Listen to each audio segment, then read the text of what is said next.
కూటమి ప్రభుత్వం 11,600 కోట్లు వచ్చింది. దేనికి వచ్చింది? ఈఎండి ఏదైతే పావర్టీ అయిపోయిందో దానికి కట్టడానికి ఇచ్చారు. జీతాలు బచ్చాలు ఇచ్చి దాన్ని కాపాడడానికి ఇచ్చారా? 11,000 ఏంటి? 11 లక్ష కోట్లు ఇవ్వాలి. దానికి ఇస్తే ఆగుతుంది. ఎందుకు ఆగదు? ఈ ప్రభుత్వం దేశం మీద ఇవాళ భారతదేశ ప్రభుత్వం మరి ఇక్కడ మన కూటమిలో ఉన్న మన తాలూకా బ్యాలెట్ నిలబడింది కదా. మరి ఏ రకంగా మరి ఇది అక్కడ బెంగళూరుకి కానీ లేకపోతే గుజరాత్కి కానీ లేకపోతే బీహార్లకు కానీ ఏ రకంగా ఇచ్చారు మీరు? ఎందుకు ఇక్కడ మరి ఇవ్వట్లేదు? ఇక్కడ ప్లాంట్కి ఇవ్వట్లేదు.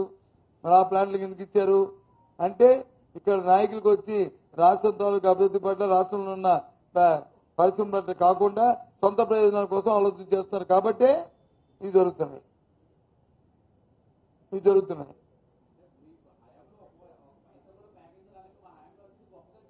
ఏంటి గొప్పగా? ప్లాంట్ పోతుంటే గొప్పగా చెప్పుకోండి. ఉద్యోగాలు తీస్తుంటే గొప్ప చెప్పుకోండి. మా హయాంలో ఉద్యోగాలు తీస్తారా? ప్లాంట్ పోతుంటే ఉద్యోగాలు తీస్తుంటే ఎలాగా? భయం చెప్పుకోండి. మొన్న ఎప్పుడు చూశాను నేను. ఇది ఎక్కడది? బుడగొట్టపాలెం.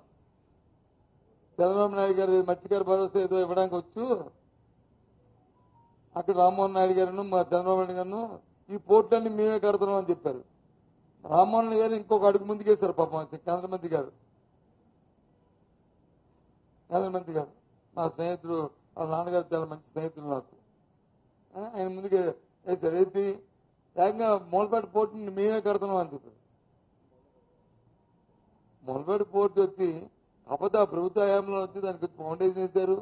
అప్పుడు ఒక 20%, 30% అది ప్రారంభమైంది. దానికి మేము సర్వేగంతో దాన్ని కట్టే ప్రయత్నం చేస్తున్నాము. దానికి 50 కోట్లు, 100 కోట్లు, 1000 కోట్లు శాంక్షన్ చేసామంటే అందం ఉంది.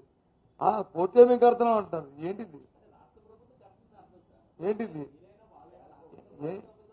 అంటే అసలు వైసీపీ పార్టీ లేదు అందులో. దాని పేరు భోగాపురం ఎయిర్పోర్ట్ వచ్చి అది వీరే కడుతున్నట్టు. అది ఎప్పుడో ఇచ్చేసారు. అది జేఎంఆర్కి ఇచ్చారు. జేఎంఆర్ అందులో రాష్ట్ర ప్రభుత్వం రూపాయి లేదు. అంతా కూడా ప్రైవేట్ ఎయిర్పోర్ట్. అది ల్యాండ్ అక్విజిషన్ చేసాం, ఇచ్చిస్తాం వాళ్ళకి. వాళ్ళు వచ్చి టెండర్ పిలిచారు, ఎల్ఎన్టీకి ఇచ్చారు. ఎల్ఎన్టీ వాళ్ళు వచ్చి సర్వేగంతో కడుతున్నారు. ఆ రోజు ఆ టైం బౌండ్ పెట్టారు. ఆ టైం బౌండ్ ప్రకారమే జరుగుతుంది. అయినప్పుడు కూడా మేమే కడుతున్నాం. ఈ కట్టడానికి వీళ్ళేమైనా 150 కోట్లు దానికి ఏమైనా అడిషనల్ ఫండింగ్ ఇచ్చారా చెప్పండి? కొన్ని విందా చెప్పినట్టుగా కొన్ని చెప్తే మరి బాబురావు ఇప్పుడు మేము కడతాం ఎలాగంటారు?